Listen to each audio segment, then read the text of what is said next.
Hello, classy people. Wayne Bolden. It is hump day. Very cold here in the northeast for sure. We're going to turn our attention to Aqueduct this weekend. But before we do, we're going to ask that you subscribe, ring the bell, do those things. And of course, always buy your Speed King of coffee.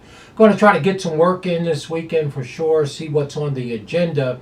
And we're going to take a look at the Grade 3 Jockey Club Oaks. The 3-year-old girls are back in town. Those 3-year-olds, the band is together again.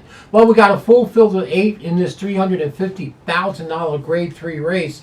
And again, we're going a mile and 3/8, right? So again, that's classic distance for sure, just about. And, these are 3-year-olds ready to turn 4. So they're closer to 4 than 3. Going to give you our top 3 picks here in the 7th race at Aqueduct this weekend. The weather's supposed to break, so it's supposed to be about 60 degrees, so it won't be frigid cold out there for sure. And she's back, y'all, Laura Lynn. Well, this is a fine filly, Laura Lynn. And again, Brad Cox has Fawn in the race.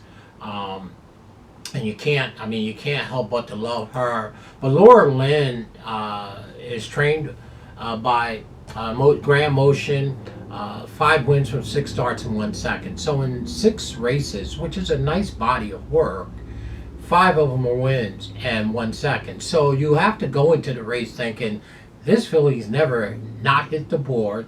This filly has never not ran first or second. This filly has ran first 5 times of the 6. And the one time that she did get beat, she ran second.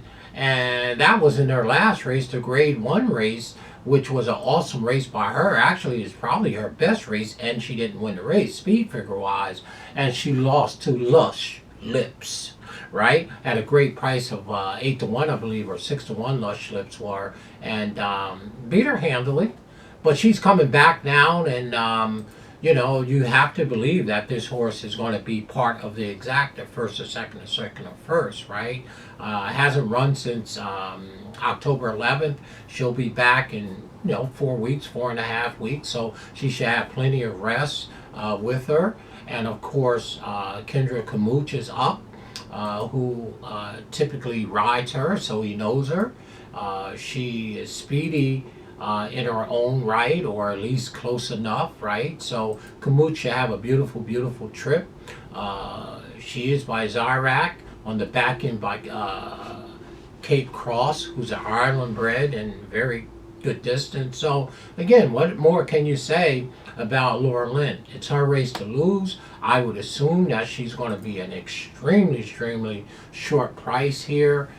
We did get to the 1 in the last race, but I don't think that's going to be the case here today. I mean, there's some nice fillies in here, including Fawn, but this horse is probably going to be 8-5 or lower, if you ask me. So to me, she is clearly the horse to beat, and it's going to be my top pick in here.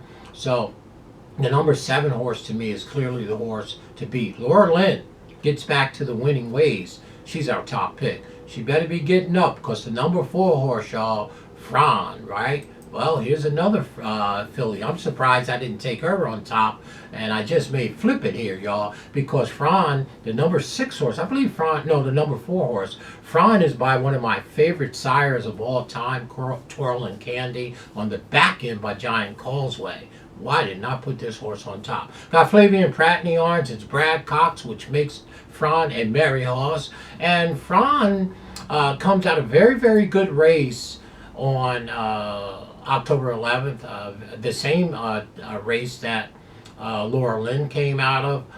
Not sure if she can turn the table on that one, but to me, Fran deserves high billing, because her target is going to be Laura Lynn. Now, in my opinion, Fran does have a very nice speed and could get the jump on Laura Lynn if elect to, okay? Again, you can't say enough about it, but I know Flavian Pratt's probably going to try to get her into the race a little bit more. She was the favorite going into that race against Laura Lynn. They both had pretty good trips. Laura Lynn was 2 or 3 wide, and today Um, Laura Lynn is going to be in the 7 hole, which is going to be outside, and Fran's going to be on the in the 4 hole. Now, I don't think that's going to help Fran anyway because she's not such a late closer, but she should get good position, but most of all save the ground. So really, to be fair, this should be a match race between Laura Lynn, the number 7, and the number 4 horse Fran. Okay, which means your exact is going to pay $3, $4. These are the 2 best fillies in this here race.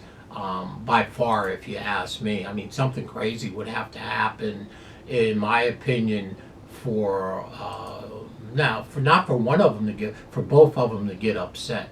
So it's their race to lose in the Jockey Club Oaks for sure. So for us, it's a 7 and 4, 4 and 7. The new shooter on the scene is the number 2 horse, right? Well, this one's improving quite a bit, y'all. Here for a good time. Well, I'm always up for a good time. This one has a lot more experience than both Fran and Laura Lynn. Here for a good time. The number 2 horse has 10 starts, 2 wins, 2 seconds, and 3/3. Trained by Brendan Walsh. Obviously, he knows how to get horses like this ready. This year, 7 starts, 2 wins, 2 seconds, and 3/3. If there was anyone in this field that I give a great chance to upset them, it would be the number 2 horse. And by the way, the number 2 will be a square price relative to the 4 and the 7, the 7 and the 4. So if you're looking for a little value, you're looking for a filly that's improving and has something to run back to, the Regret Stakes back there in May 31st at Churchill, that speed figure is in line with both Fran and Laura Lynn. It would be the number 2 here for a good time. So that's the value play and my value play. Now, if I'm playing the race individually, I would probably be using the number 2 horse because she is improving and she has something to run back to the race in the Regret Stake. So I expect her to be about 4 or 5 to 1, if not more.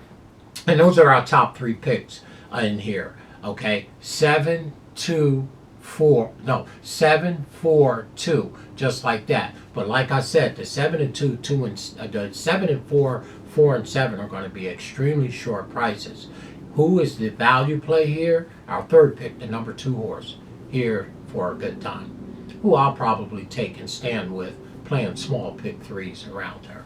So there it is. I'm not giving you a 4th pick. Doesn't much matter because there's not a whole lot of money in here. I'm looking for a little value. I picked them in the order that's the way the race should run. But for me, I'm probably going to take the number 2 horse, the Brendan Walsh runner. Love the name, here for a good time, by the Triple Crown winner, Justified, on the back end by Spiegeltown. Johnny V is in the arm, y'all. There's your value play, the number 2. Race number 7? Yes, at Aqueduct on Saturday. My name is Wayne Bolden. I'm the Speed King. 7, 4, 2. 4 and 2, 4 and 7, 7 and 4. Obviously, you don't need me to give you them.